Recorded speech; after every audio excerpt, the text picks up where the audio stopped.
많은 분들이 이 향유 옥합을 깨뜨린 여인의 이름을 막달라 마리아라고 생각하는 겁니다.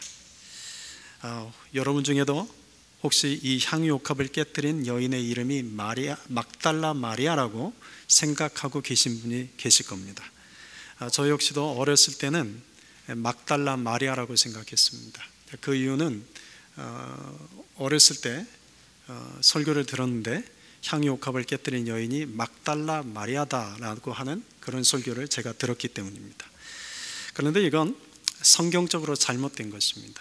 성경에서는 향유 옥합을 깨뜨린 여인이 막달라 마리아다라는 이야기를 라고 말할 만한 단서가 조금도 주어지지 않습니다. 막달라 마리아다라고 말할 만한 가능성은 0.01%도 없습니다. 그런데 그럼에도 불구하고 왜 지금도 향유 옥합을 깨뜨린 사람은 막달라 마리아다라고 설교하는 것을 우리가 듣게 됩니다. 또 지금도 많은 성도들이 향유 옥합을 깨뜨린 여인이 막달라 마리아라고 말을 합니다. 왜 그럴까요? 그 이유는 찬송가 211장 값비싼 향유를 주께 드린 이라는 찬송가 가사 때문입니다. 찬송가 211장 값비싼 향유를 주께 드린 이라는 찬송가 1절 가사를 보면 이렇게 되어 있습니다. 값비싼 향유를 주께 드린 막달라 마리아 본받아서. 이 찬송가 때문에, 이 찬송가 가사 때문에 많은 이들이 향유 옥합을 깨뜨린 여인의 이름은 막달라 마리아라고 생각하게 된 겁니다. 사실은 이건 잘못입니다. 이 찬송가를 지은 것은 1889년인데 이 찬송가를 지은 그 목사님이 이 가사를 잘못 쓰셨습니다. 그런데 여전히 우리는 이렇게 부릅니다. 우리가 오늘 예배를 마치고 이 찬송가를 부르게 될 때인데 그때는 막달라 마리아라는 가사로 우리가 부르지 않을 생각입니다. 성경에는 모두 4명의 마리아가 나옵니다. 성경에 나오는 4명의 마리아, 하나는 예수님의 어머니 마리아가 있습니다. 또 하나는 마가복음을 지은 마가 요한의 어머니 마리아가 있습니다. 그리고 7 귀신 들렸던 막달라 마리아가 있고 마지막으로는 베다니에 살고 있던 나사로와 마르다의 여동생인 마리아가 있습니다. 그런데 이 향유 옥합을 깨뜨린 여인은 막달라 마리아가 아니라 베다니에 살고 있었던 나사로와 마르다의 여동생 마리아입니다. 그러니까 찬송가 211장에 값비싼 향유를 주께 드린 막달라 마리아를 본받아서 이걸 이렇게 고쳐야 됩니다. 값비싼 향유를 주께 드린 베다니 마리아를 본받아서. 오늘 이 설교를 듣는 우리 성도님들은 향유 옥합을 깨뜨린 여인은 막달라 마리아가 아니라 베다니 마리아라는 것을 꼭 기억합시다. 막달라 마리아가 아니고 누구라고요? 베다니 마리아입니다. 마태와 마가복음에서는 이 향유 옥합을 깨뜨린 여인의 이름이 무명으로 되어 있지만 요한복음에는 정확하게 마리아라는 것을 기록하고 있습니다. 나사로와 마르다의 여동생 마리아라는 것을 요한복음 12장 2절과 3절을 통해서 알게 됩니다.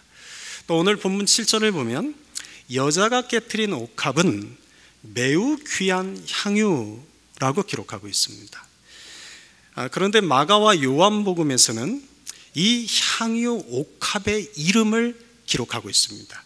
그 향유 옥합의 이름은 순전한 나드입니다. 여러분들 교회 오실 때 향수를 뿌리고 오셨는지 모르겠지만 그 모든 향수에는 이름이 붙어 있습니다. 마찬가지로 이 향유에도 이름이 붙어 있는데 그 향유의 이름이 순전한 나드입니다. 이 순전한 나드 향유는 해발 3,000m에서 5,000m 되는 고지대에서만 나오는 아주 희귀한 식물의 뿌리에서 추출되는 그런 향유입니다. 근데 이스라엘에서는 이런 식물이 없습니다. 히말라야 산맥과 인도 일부 지역에서만 자라나는 희귀한 식물에서 그 뿌리에서 추출된 향유가 순전한 나드입니다. 그러니 이스라엘에서 이 순전한 나드 향유를 구하는 것은 결코 쉬운 일이 아닙니다. 당시에 인도를 오가는 상인들을 통해서 아주 어렵게 구할 수 있는 매우 귀하고 값진 그런 향유였습니다. 당시 유대인들 중에는 좀 제법 잘 사는 여인들, 아무나 이 향유를 구할 수가 없죠. 너무 비싸니까. 근데 제법 잘 사는 그 가정에서 결혼을 앞둔 처녀들이 혼수품으로 이 향유를 샀다고 합니다. 그러니까 오늘 본문에 예수님께 이 순전한 나드 향유 옥합을 드렸던 마리아도 제법 잘 살았던 집안인 거죠. 그 자신의 결혼을 위해서 혼수품으로 이 향유를 준비했던 거죠. 그런데 그 향유를 예수님께 가지고 와서 예수님의 머리 위에 부은 것입니다. 근데 본문을 보면 이것을 본 제자들의 반응은 화를 냈습니다. 그런데 예수님은 화를 내는 제자들을 보고 말씀하시기를 그가 내게 좋은 일을 하였다 라고 오히려 여인의 행위를 칭찬해 줍니다. 그리고 12절을 보면 예수님은 그 여인에 대해 칭찬만 할 뿐만 아니라 그 여인이 예수님의 머리 위에 향유를 부은 일에 대해서 의미 부여까지 해주십니다. 그 의미 부여한 내용이 12절입니다. 이 여자가 내 몸에 이 향유를 부은 것은 내 장례를 위하여 합니다. 지금 이 본문의 상황은 예수님이 이제 곧 있으면 유월절 절기에 십자가에 달려 돌아가시기 전입니다. 이제 한 며칠 있으면 예수님이 죽게 되십니다. 그런데 예수님은 지금 불과 며칠 있으면 이제 십자가에 죽게 되실 건데, 그날을 앞두고 마리아가 자신에게 향유옥합을 가지고 와서 머리에 붓는 것을 보고 그 행위를, 이 여인이 한 행위는 나의 죽음을 준비하기 위한 것이다 라고 의미 부여를 해주셨습니다. 우리도 잘 아는 것처럼 그러나 이 마리아는 이때까지도 예수님이 십자가에 달려 돌아가실 것이라고는 꿈에서도조차 상상하지 못하고 있었습니다. 다만 이 마리아가 이런 행위를 한 것은, 마리아는 예수님을 너무나 사랑했습니다. 예수님을 너무나 사랑해서 자신의 혼수품으로 준비했던 그 비싼 향유 옥합,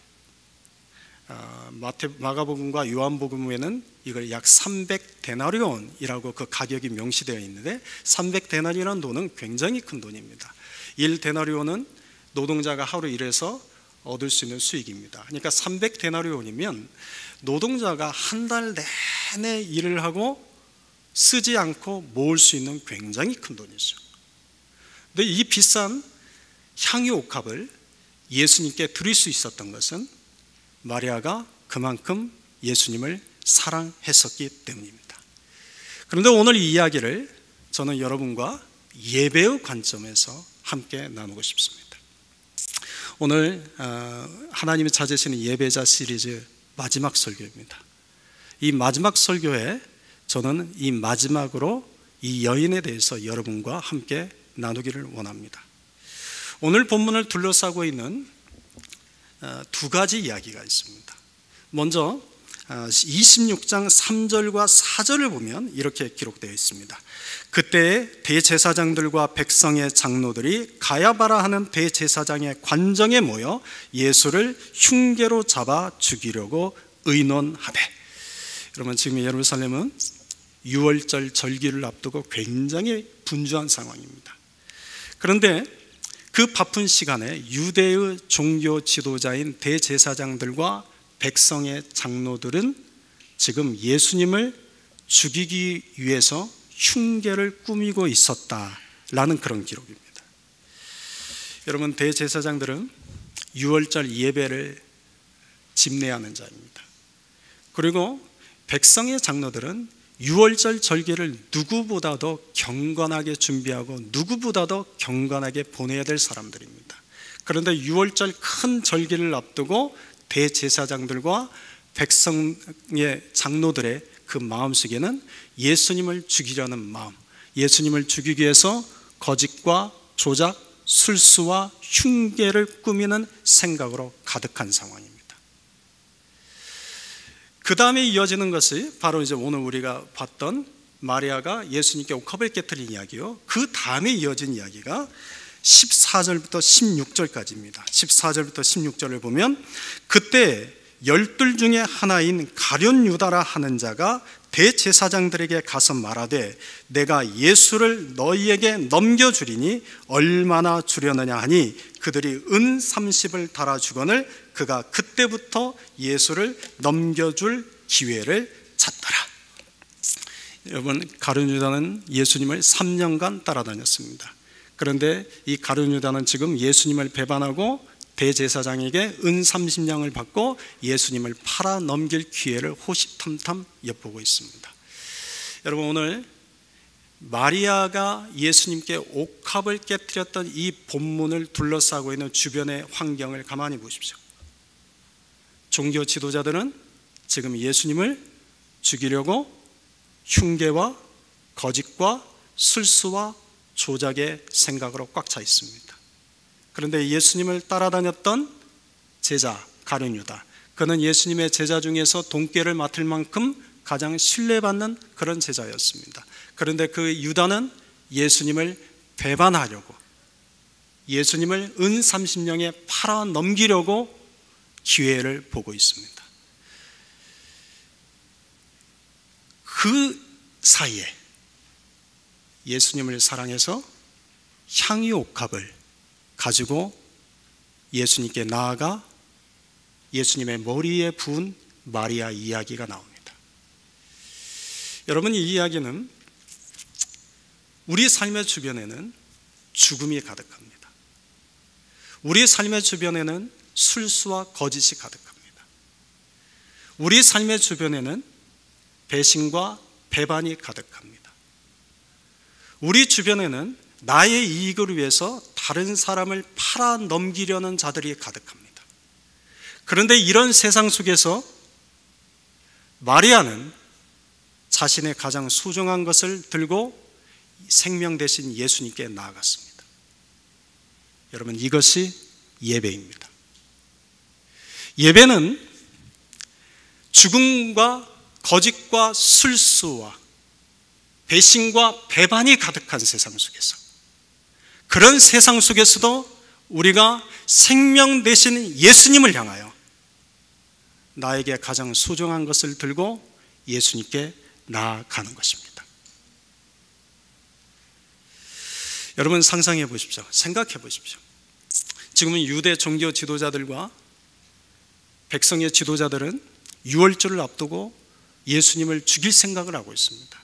여러분, 그런 종교 지도자들이 하나님께 드리는 유월절 예배를 하나님은 기뻐 받으셨겠습니까? 기뻐 받지 않았겠습니까? 기뻐 받았을까요?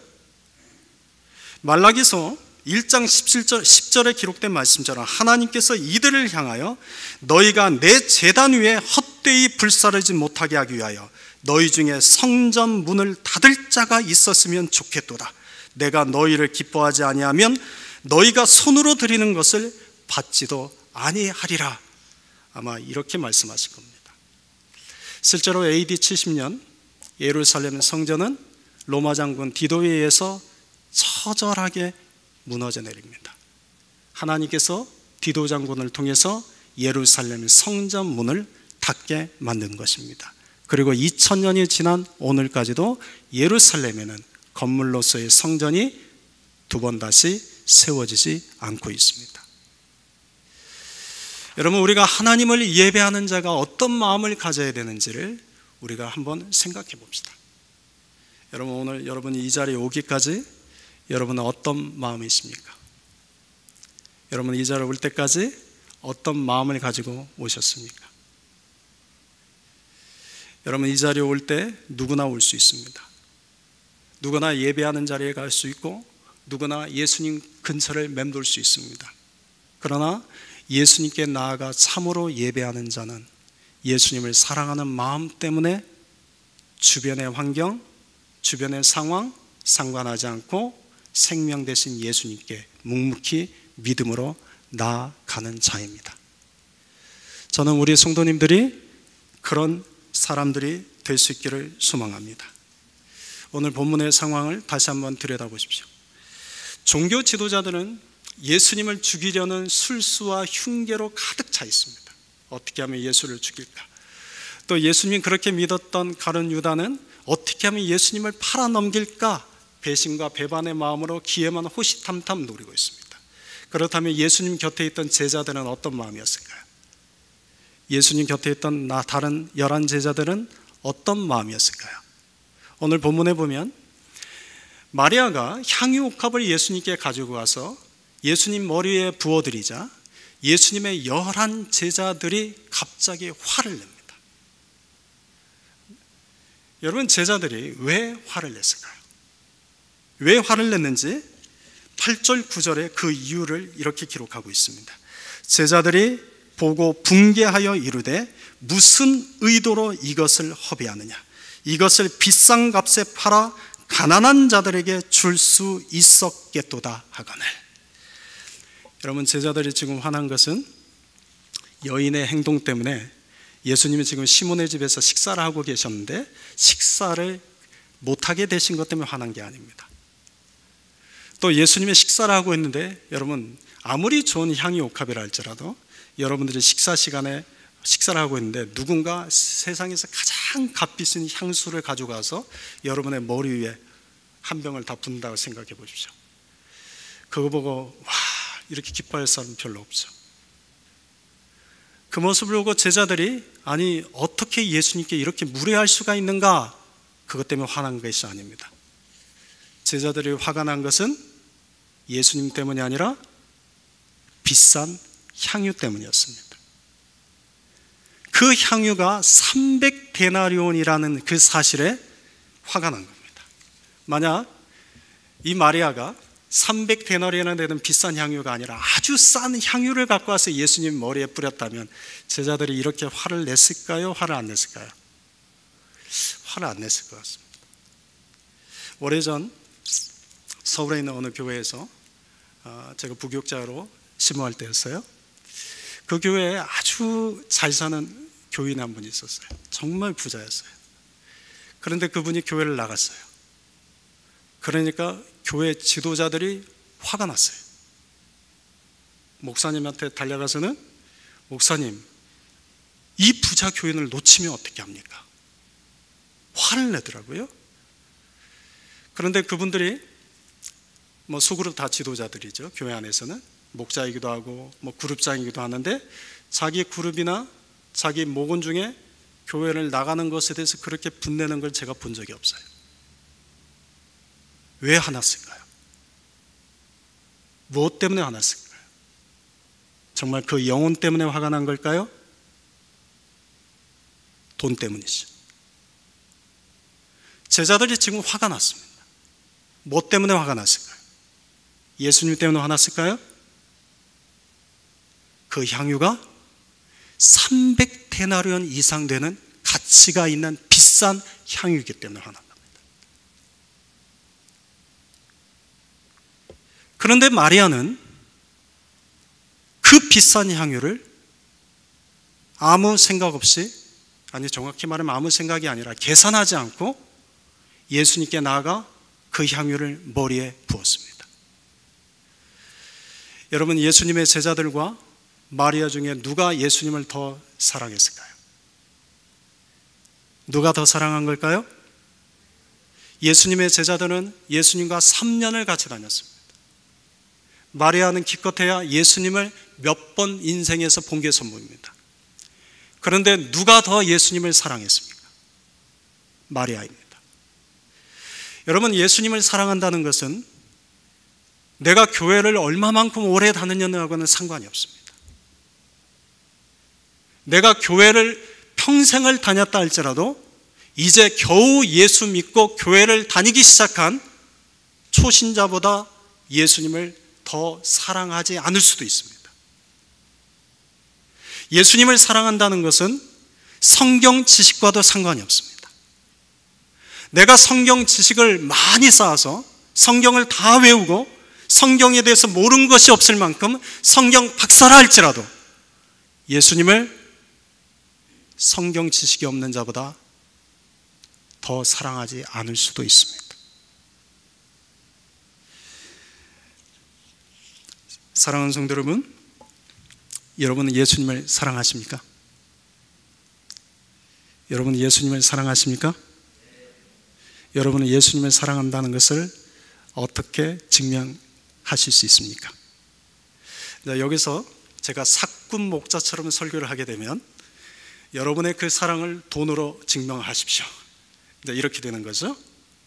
근데 오늘 본문을 그렇게 이해하시면 안 됩니다. 저는 여러분들이 정말 예수님을 사랑하는 자가 되었으면 좋겠습니다. 내가 교회를 얼마나 다녔느냐, 내가 교회에서 어떤 직분을 갖고 있느냐, 내가 성경에 대해서 얼마나 많은 지식을 갖고 있느냐, 이건 전혀 중요한 것이 아닙니다. 물론 그것도 중요합니다. 전혀 중요하지 않다는 것은 제가 좀 과장적인 표현이고 중요하지만 그보다 더 중요한 것은 예수님을 사랑하는 자가 되는 것입니다. 저와 여러분이 힘써야 될 것이 있다면 바로 예수님을 사랑하는 자가 되는 것입니다. 예배는 예수님을 사랑하는 자들이 모인 것입니다. 예배는 예수님을 사랑하기 때문에 그 예수님께 내 마음의 옥합을 들고 예수님께 나아가는 것입니다. 사랑하는 성도 여러분, 우리가 더 예수님을 사랑하는 자들이 됩시다. 그런데 여러분, 이 마리아는 300데나리온이 넘는 이 비싼 향유 옥합, 처녀로서는 자신의 혼수품으로 어렵게 준비한 이 귀하고 값진 향유 옥합을 예수님의 머리에 부었습니다. 이거 누가 시켜서일까요? 자원해서였을까요? 누가 시켜서 한 일일까요? 자원하는 마음 때문에 했을까요? 예수님께서 마리아에게 뒤에 가서 살짝, 야 마리아야, 너 그 비싼 거 갖고 와서 내 머리에 부어, 이렇게 말씀해서였을까요? 아니면 예수님을 정말 사랑하기 때문에 자원하는 마음으로 그렇게 했을까요? 여러분은 예수님을 사랑한다는 것은 자원하는 마음으로 예수님께 나아가는 것입니다. 예수님을 사랑한다는 것은 자원하는 마음으로 예수님을 섬기는 것입니다. 예수님을 사랑한다는 것은 예수님을 자원하는 마음으로 주를 위하여 뭔가를 하는 것입니다. 우리가 하나님을 위해서 드려지는 것과 우리가 하나님을 위해서 행하는 것들은 자원하는 마음이 있어야 됩니다. 만약 누군가가 여러분에게 억지로 시킨다고 합시다. 이거 이렇게 해야 됩니다. 이렇게 해야 복을 받습니다. 이렇게 해야 하나님이 당신의 길을 더 좋게 해주실 것입니다. 뭐 이렇게 말하는 것도 일부는 제가 인정을 합니다. 그러나 그렇게 할 때 내 마음은 자원하는 마음이겠습니까? 억지로 하는 마음이겠습니까? 뭔가 기대할 것을 바라고 하는 것은 자원하는 마음이겠습니까? 억지로 하는 마음이겠습니까? 여러분, 자원하는 마음은 기대하지 않는 마음입니다. 이 향유 옥합을 들고 나간 마리아는 내가 예수님을 위해서 300데나리온이나 되는 이 값비싸고 귀한 향유 옥합을 예수님의 머리에 부어드리면 예수님은 나를 위하여 더 넘치도록 큰 복을 주실 것이라, 여러분 이런 생각으로 나가지 않았습니다. 사랑은 계산하지 않습니다. 사랑은 계산하지 않습니다. 우리가 예수님을 사랑한다는 것은 계산하고 하는 것이 아닙니다. 예수님을 사랑한다는 것은 예수님을 사랑하기 때문에 계산하지 않고 그 예수님을 위해서, 예수님이 좋아서, 그 예수님이 원하시는 것이기에 자원하는 마음으로 하는 것입니다. 여러분, 우리가 예배를 드리는 것도 마찬가지입니다. 자원해서 주님을 예배하는 것입니다. 자원하는 마음으로 와서 주님을 찬양하는 것입니다. 자원하는 마음으로 섬기는 것입니다. 자원하는 마음으로 봉사하는 것입니다. 예수님을 사랑하는 자가 그럴 수 있습니다.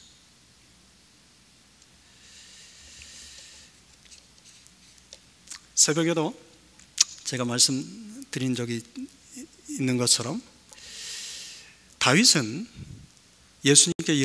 하나님께 이렇게 기도했습니다. 시편 51편 12절에 보면 주의 구원의 즐거움을 내게 회복시켜 주시고 자원하는 심령을 주사 나를 붙드소서. 자원하는 심령을 주십시오. 누가 시켜서 억지로 하는 마음이 아니라 정말 자원해서 하나님을 사랑해서 내가 이것을 하고 싶습니다 하는 그런 자원하는 마음을 나에게 주십시오. 고린도후서 8장 13절에서는 이 자원하는 마음을 할 마음이라고 표현합니다. 할 마음만 있으면 있는 대로 받으실 터요 없는 것은 받지 아니하리라. 다시 말하면 하나님이 받으시는 것은 자원하는 마음, 할 마음으로 하나님께 드리는 것입니다. 하나님을 위해서 내가 뭔가를 하는 것입니다. 우리 안에 이런 자원하는 마음이 넘치게 되기를 소망합니다. 마리아는 종교 지도자들보다 또는 예수님을 3년간 따라다녔던 제자들보다도 예수님을 더 사랑했습니다. 저는 이런 걸 보면 관심이 좀 생깁니다. 아니, 어떻게 이 마리아는 예수님을 이렇게 사랑할 수 있을까? 예수님을 얼마나 만났다고 3년 동안 따라다녔던 제자들도 마지막 순간에는 예수님을 배반하려고 하고 마지막 순간에 예수님보다 300데나리오라는 그 돈이 너무나 크게 느껴져서 화를 냈던 예수님보다 돈을 더 사랑했던 자들인데 어떻게 마리아는 그렇게 순수하게 예수님을 사랑할 수 있을까? 성경에서 두 가지 힌트를 찾게 됩니다. 첫째는 마리아는 말씀의 은혜를 받은 자였기 때문입니다. 누가복음 10장 38절 이하를 보면 마르다와 마리아가 예수님을 자기 집으로 초대를 합니다. 그런데 마르다는 예수님을 위하여 식사 준비하는 일을 하느라고 굉장히 마음이 분주합니다. 그런데 마리아는 어떻게 했죠? 마리아는 예수님의 발 아래 앉아서 예수님이 하신 말씀만 듣고 있습니다. 그 모습을 본 마르다가 화가 난 겁니다. 화가 나서는 예수님께 가서 불평을 합니다. 누가복음 10장 40절에 주여 내 동생이 나 혼자 일하게 두는 것을 생각하지 아니하시나이까 그를 명하사 나를 도와주라 하소서. 그때 예수님이 마르다에게 말씀하십니다. 마르다야 마르다야 네가 많은 일로 염려하고 근심하나 몇 가지만 하든지 혹은 한 가지만이라도 족하니라. 그러니까 나를 위해서 많은 음식 하니라고 분주하지 말고 단 한 가지 음식만 준비해도 괜찮다. 그리고는 말씀하시기를 마리아는 이 좋은 편을 택하였으니 빼앗기지 아니하리라. 여러분, 마리아는 언니 마르다의 불평을 들을 정도로 지금 예수님이 하시는 그 말씀에 푹 빠져 있습니다. 그 말은 무슨 뜻이겠습니까? 마리아는 예수님의 말씀에 은혜를 받고 있었습니다. 여러분, 말씀의 은혜를 받는 자는 불평과 불만이 없습니다. 은혜를 받으면 말씀을 더 듣고 싶어집니다. 은혜를 받으면 찬양하고 싶어지고 은혜를 받으면 기도하고 싶어집니다. 그래서 은혜를 받은 자는 말씀 있는 자리, 기도하는 자리, 찬양하고 예배하는 자리를 사모해서 나아갑니다. 무엇보다도 은혜를 받는 자는 예수님을 사랑합니다. 은혜를 받는 자는 그 예수님을 위해서라면 내 삶에 가진 것이 없다 할지라도, 내 삶이 어렵고 힘들다 할지라도 그 예수님 때문에 기뻐하고 감사할 수 있습니다. 그런데 말씀의 은혜가 없으면 어떻게 할까요? 한 가지 분명한 것은 불평과 불만이 많아지기 시작합니다. 여러분, 내 안에 은혜가 없으면 불평과 불만하기 시작하고 괜히 내 주변에 있는 사람들에 대해서 언짢아지기 시작합니다.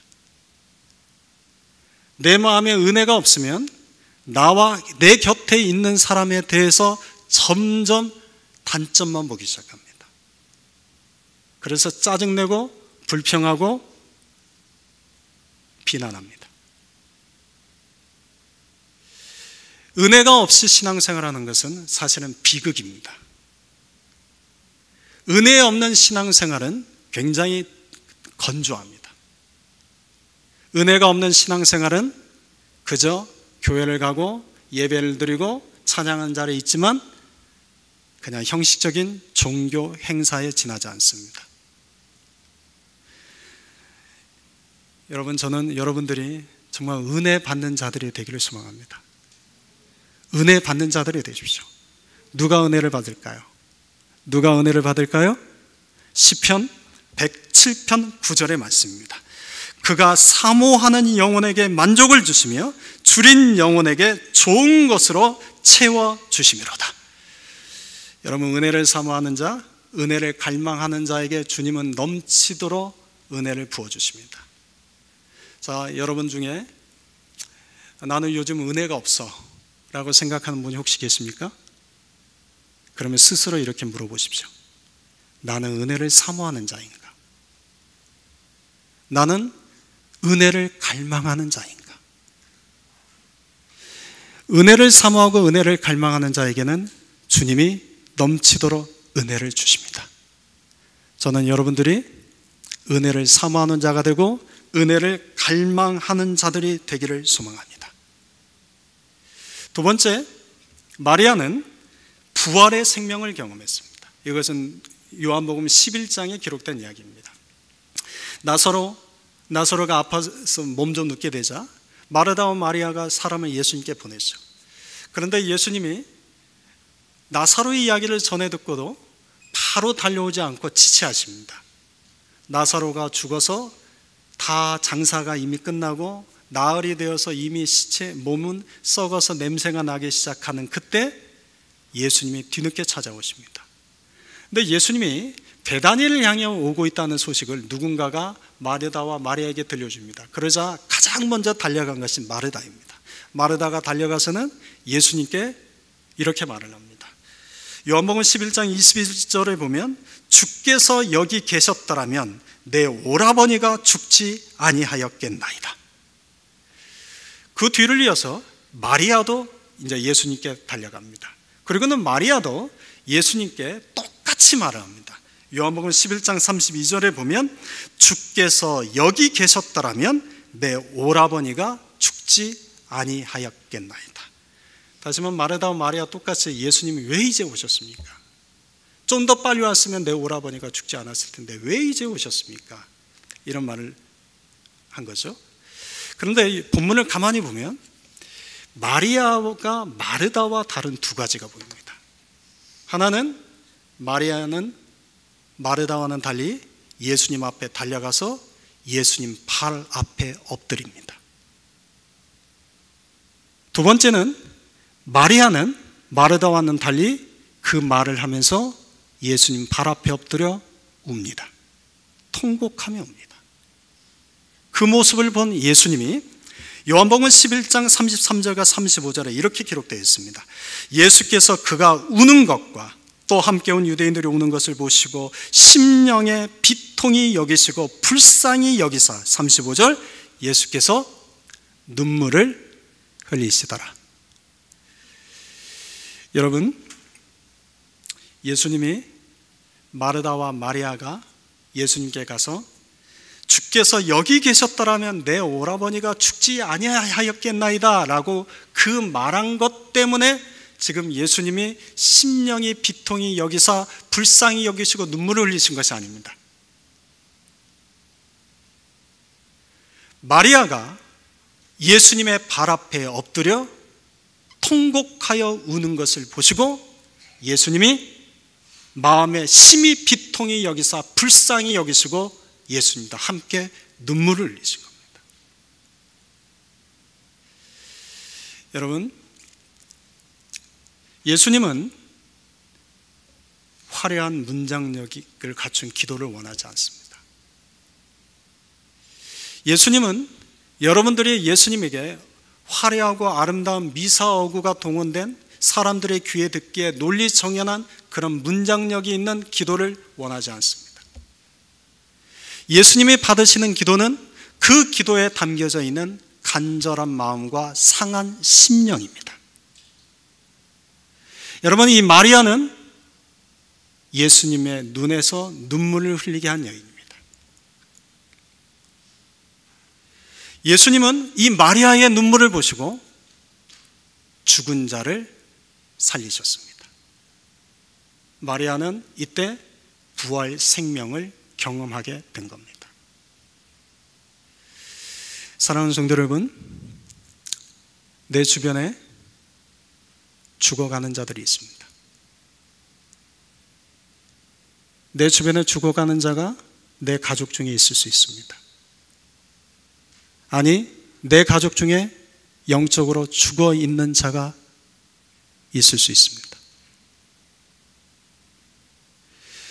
여러분, 영적으로 죽은 자들, 영적으로 죽어가는 자들을 위해서 우리가 할 수 있는 일은 간절한 마음과 상한 심령으로 예수님께 나아가 그분 발 앞에 엎드려 울면 됩니다. 화려한 문장력을 가지고 하나님께 기도하지 않아도 됩니다. 그 상한 심령을 가지고 예수님의 발 앞에 엎드려 울면 됩니다. 울기만 하면 됩니다.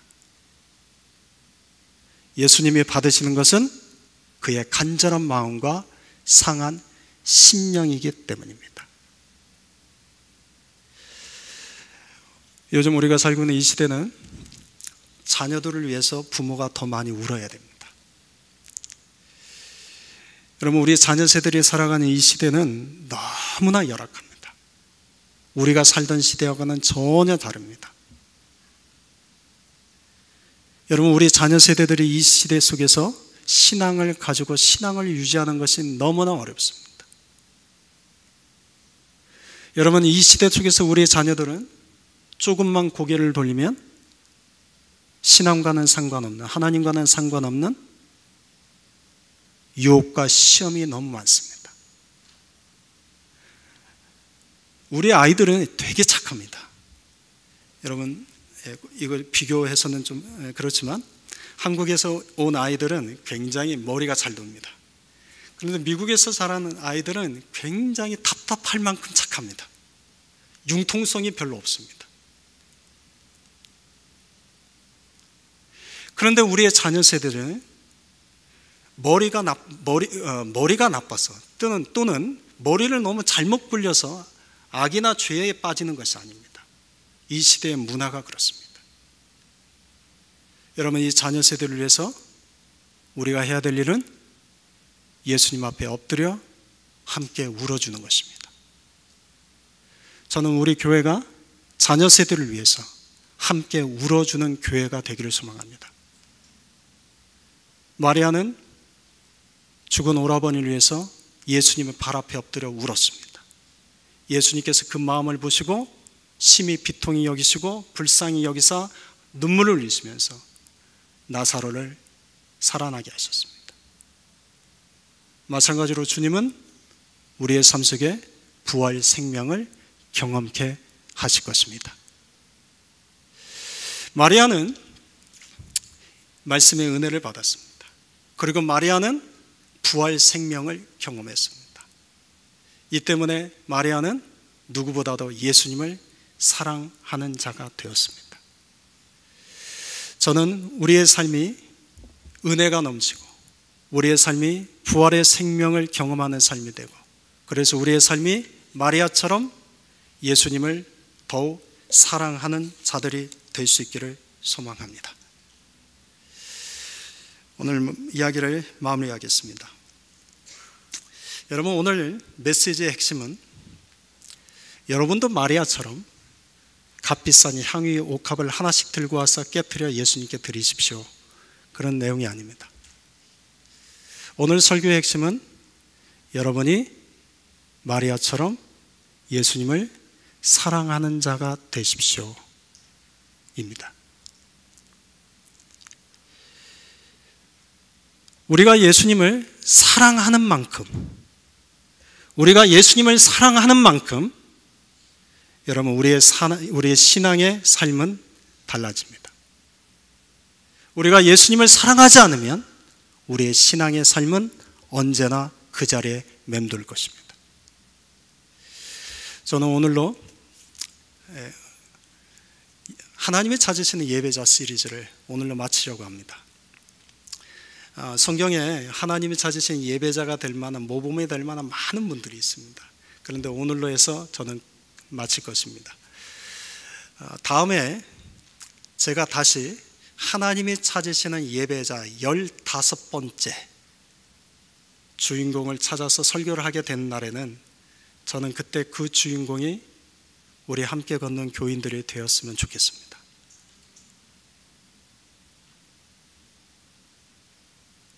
하나님이 찾으시는 그 예배자가 우리가 되었으면 좋겠습니다. 하나님이 찾으시는 그 예배를 우리 교회가 드렸으면 좋겠습니다. 사랑하는 성도 여러분, 우리가 더 예수님을 사랑하는 일에 힘씁시다.